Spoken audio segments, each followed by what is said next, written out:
I'm talking about research on new congregations in Canada. Who am I? My name is James Watson, and I'm a 2024 Research Fellow at the Canadian Institute for Empirical Church Research, located at the University of Toronto's Wycliffe College. What am I doing? Well, I'm interviewing leaders of denominational organizations that encourage and support the development of new congregations in Canada. I'm visiting worship services of churches that are 10 years old or younger, and I'm also reviewing data that we have available from Canada Revenue Agency for those congregations that are registered as charitable organizations, and Statistics Canada community information. What is a new congregation? Church planting is rooted in biblical language, 1 Corinthians chapter 3, for example. But with the diversity of different expressions that are taking place within Canada, I have been using the language of new congregations. When leaders with responsibilities for supporting the development of new congregations have described what they've observed within Canada, there's a variety of scenarios. I've also been able to visit over 24 worship services this year, all of which have been in existence for 10 years or less. From larger scale to smaller scale, in terms of the people who are involved in these new congregations, here are some of the descriptions I'm receiving of what is happening or what I'm observing when I'm visiting worship services. Some large congregations in Canada are sponsoring satellite sites. So these can be started with more than 200 people. They receive all of the funding and support that goes along with being part of a large congregation.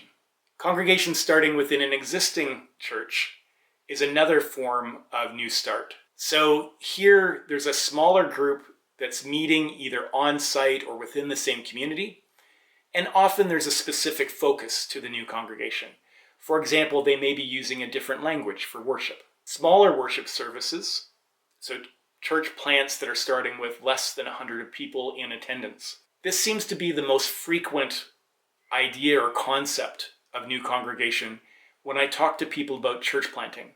When they use the word traditional church plant and I ask them questions about what they mean, this seems to be their typical response. Micro churches or house churches, small groups that can meet in an apartment or living room, these are another expression of new congregational life that is taking place in many different forms across Canadian communities. Some of the denominational organizational leaders, when I spoke to them, were very clear that they were experimenting. They use language of new expressions or ventures or initiatives. And these may not immediately have an expression of worship service or gathering, but there's some form of interaction with the community that can lead to spiritual conversations and can allow for the development of relationships of trust out of which faith communities take shape. These have a wide variety of forms and can be anything from meeting in a coffee shop for cafe church to being part of philosophical discussions within a community group. These expressions require some special attention as they are starting at a point where there may be no affiliation directly with the group, and so they're needing to build the relationships that actually establish the point at which people are interested in or exploring firm commitments to faith and to a faith community.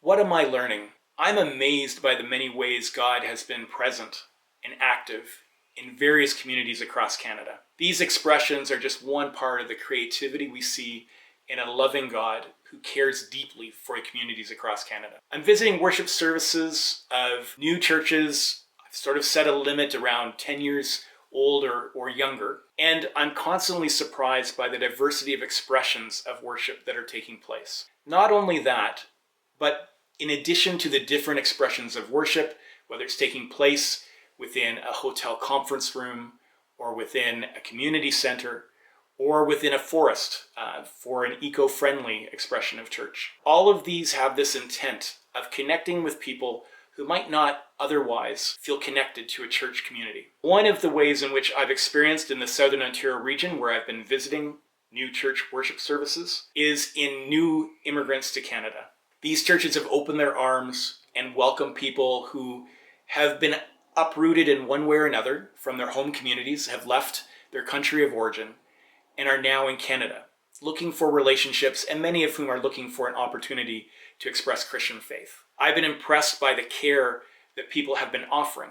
Often there's settlement services, job-seeking help that's being offered as part of the community life around the worship service. In one particular congregation I visited, there was a professional settlement worker who was announced they were going to be coming to visit, and they could be asked questions about how to get life aligned within this new country. One of the pieces that churches offer that other settlement services struggle with is relationships. When people have left so many relationships behind, how do they find new friends, people they can count on in this new country?